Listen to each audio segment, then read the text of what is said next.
Avant de commencer la vidéo, j'aimerais partager une petite info sur laquelle je viens de tomber. Je lis ça sur un média brésilien. Jorge Jesus pourrait ne plus être l'entraîneur de Benfica la saison prochaine. Rien d'officiel, ce serait un proche de Jesus qui aurait balancé ça à la presse. Ce genre d'info ne fait pas trop de bruit en France, ça n'intéresse pas grand monde, mais il est important de rappeler que Jesus est le coach qui a soulevé la Libertadores avec Flamengo en 2019. Celui qui a relancé des joueurs comme Gabi ou Gerson, qui a lancé Reinier en pro. Première titularisation, première passe D, premier but. Avant ça, c'est celui qui a transformé Fabio Contrao en joueur de foot. Aujourd'hui, tout ne se passe pas comme prévu à Benfica, je crois qu'il n'est pas très apprécié par les supporters, les résultats ne suivent pas non plus, et au Brésil, on imagine un retour de Jesus à Flamengo cet été. Personnellement, ce à quoi j'ai pensé en lisant l'article, c'est à ma dernière vidéo sur le mercato des attaquants. Je me suis dit que le Zénith cherchait un entraîneur, je me suis dit qu'en parallèle, le Zénith cherche à convaincre Gabi de signer pour remplacer Azmoun ou de Driussi, et je me suis dit qui d'autre que Jorge Jesus pourrait convaincre Gabi Barbosa de venir jouer en Russie. Bref, Jorge Jesus au Zénith, c'est une idée que je vous balance ici, on verra plus tard si le club y pense. Aujourd'hui, je n'avais pas vraiment prévu de vous parler de cet entraîneur, aujourd'hui ce que je voulais faire, c'est simplement poster un truc que j'avais préparé il y a 2-3 semaines sur Erling Haaland. Pour être un peu plus précis, je crois que ce truc date du jour où est sortie ma vidéo sur Patson Daka, ma deuxième vidéo sur Patson Daka, celle qui est sortie après celle sur Kimpembe, Romagnoli, l'anglais, etc.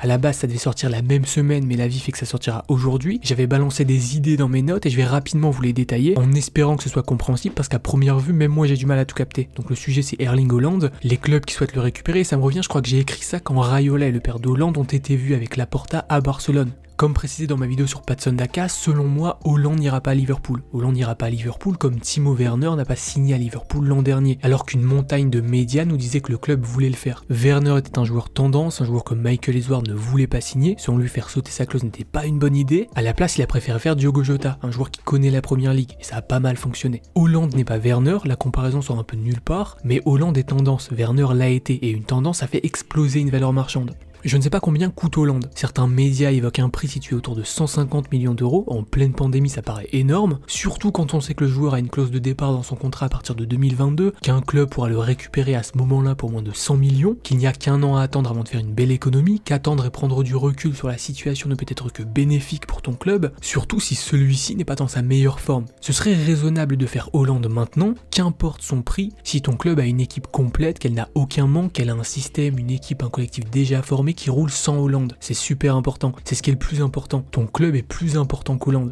150 millions d'euros, c'est une immense somme et quand tu la balances, tu dois frôler, voire percuter pleine face le risque zéro. Bon, c'est impossible de l'embrasser totalement, mais tu dois pouvoir créer de l'oseille, créer de la performance, créer de la rentabilité avant l'investissement. La machine doit tourner et être rodée avant la prise de risque. Dans le football, je dirais qu'avoir une équipe qui tourne et qui remplit ses objectifs, c'est une belle locomotive sur laquelle tu peux investir, à laquelle tu peux ajouter des investissements solides pour faire durer la situation. Dortmund à Haaland n'a pas la locomotive, donc est 5ème de Bundesliga. Haaland n'est pas un magicien. Haaland est un excellent joueur de football, oui, mais ce n'est pas un magicien. Sans le reste, sans la locomotive, Haaland ne peut pas remplir les objectifs. Si tu investis pour générer de la rentabilité, que tu n'es pas rentable avant d'investir, que tu mises tout sur l'investissement, la logique veut que tu ne cèdes surtout pas à une tendance, que tu n'investisses surtout pas à prix fort. Parce qu'après le haut, il y a le bas, après la tendance, il y a la crise, et si tu n'es pas armé pour vivre une crise, t'es mort, tu n'existes plus, tu tombes et c'est mérité. Dans la finance, on parle beaucoup de la crise de 2008, c'est un peu un indicateur. Je vais faire court, mais avant de te placer, tu te renseignes sur la compagnie, tu regardes ses hauts, tu regardes ses bas, tu essaies de comprendre pourquoi haut, pourquoi bas, tu regardes comment elle a géré ses bas, si elle les avait anticipés, etc.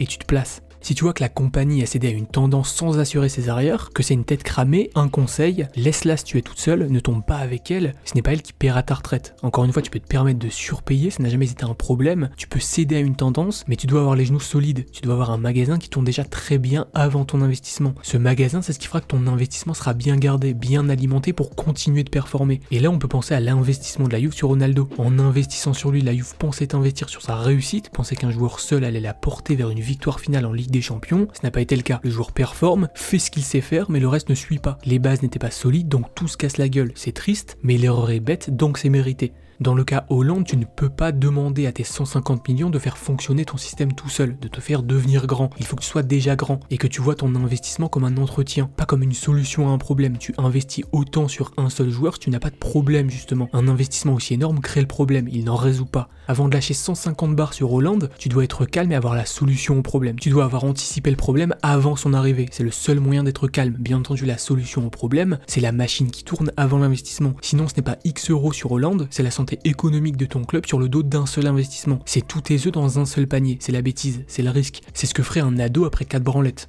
Tous les ans, on a un joueur tendance. On a eu Luka Jovic, le Real Madrid l'a signé contre 70 millions d'euros. Le Real Madrid a suivi la tendance, s'est placé quand son prix était à son maximum, lui a offert un top salaire, ça a été un flop. On a eu Nicolas Pepe, Arsenal a dépensé 80 millions d'euros sur lui. On a eu Timo Werner, on a eu Kai Havertz. Chelsea s'est placé trop tôt pour juger, mais est-ce qu'ils ont été une solution à un problème? Pareil pour Kepa Arrizabalaga, 80 millions d'euros. Aujourd'hui, tout le monde veut Erling Haaland, aucun top club ne veut laisser passer le train, et c'est intéressant d'observer ce que font les acteurs principaux sur ce dossier. On a d'abord le FC Barcelone, un club qui a souvent suivi la tendance, ça a marché quand la machine tournait bien, on aurait pu croire qu'ils avaient compris le système qui serait compris par n'importe qui s'il prenait la peine de s'y intéresser, mais la suite nous prouve que non, le FC Barcelone ne l'avait pas compris, et pour le coup, tous les ans ils ont essayé d'en suivre une nouvelle. Ils étaient sur Jovic avant sa signature au Real, ils étaient sur Lautaro Martinez l'an dernier, ils sont sur Neymar depuis son départ, ils cherchent à tout prix à caler un énorme crochet menton, mais ne travaillent pas l'adversaire avant de vouloir l'éteindre. Résultat, ils encaissent une tonne de coups sans répondre, et c'est assez perturbant. Tous les gros coups qu'ils envoient vont dans le vent, c'est pathétique, c'est fatigant, c'est le meilleur moyen de s'écrouler, mais ça résume plutôt bien ce qu'est devenu ce club. Aujourd'hui ils sont sur Hollande, rien d'étonnant malheureusement, et une fois de plus ça fait bander leurs supporters.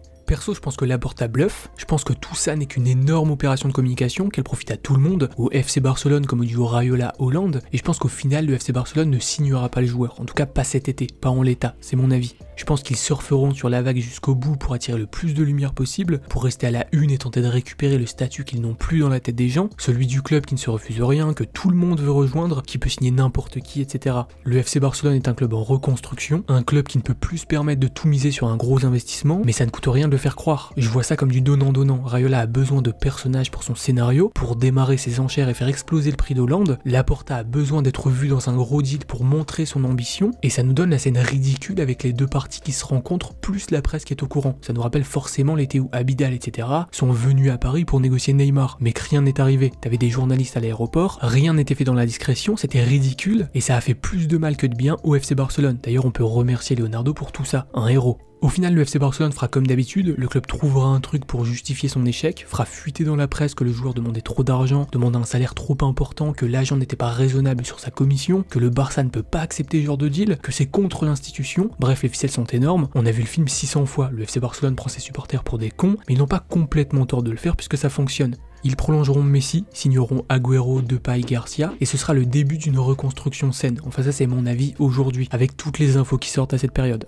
En face du FC Barcelone, on a pas mal d'autres clubs. J'ai vraiment la flemme de tous les évoquer. Je pense que le Barça était le plus intéressant à tacler. Entre temps, je crois que Guardiola a annoncé publiquement que son club ne pouvait pas faire Hollande, que financièrement c'était impossible. Bon, perso, ça me convainc encore plus que le transfert est faisable. Je vois la sortie de Guardiola comme une tentative de séduction. Genre, il veut inverser les rôles. Naturellement, Hollande est le chassé, Manchester City est le chasseur. En faisant cette sortie, Guardiola enlève son costume de chasseur et veut enfiler celui du chassé. C'est un classique. J'apprécie sa technique de drague. Il annonce publiquement qu'il adore Hollande, qu'il aime Hollande, qu'il adorerait l'entraîner, mais il refuse de chasser, il refuse de déballer ses arguments. Il dit même que financièrement son club ne peut pas le faire, il se retire de la course, et c'est sûrement ce qu'il y a de plus attirant. El Famoso, suis-moi je te fuis, fuis-moi je te suis. Son seul argument devient son apparence, devient ce qu'on peut voir de l'extérieur, et ce qu'on voit c'est une équipe qui roule, c'est une méthode qui a fait ses preuves, c'est un coach qui passionne, c'est un club qui ne voit pas Hollande comme une solution à un problème, c'est un club qui n'a pas besoin d'Hollande, et rien n'est plus attirant que quelqu'un qui n'a pas besoin de toi. Je pense que tout le monde a remarqué que les hommes en couple attirent plus les femmes que les hommes célibataires. La personne qui est heureuse sans toi est plus attirante que la personne qui mise tout sur toi pour être heureux. Hollande voit les joueurs de Manchester City s'amuser, être heureux sur le terrain, heureux de jouer ensemble. Il aimerait participer à la fête mais n'y est pas convié. Le chassé devient chasseur.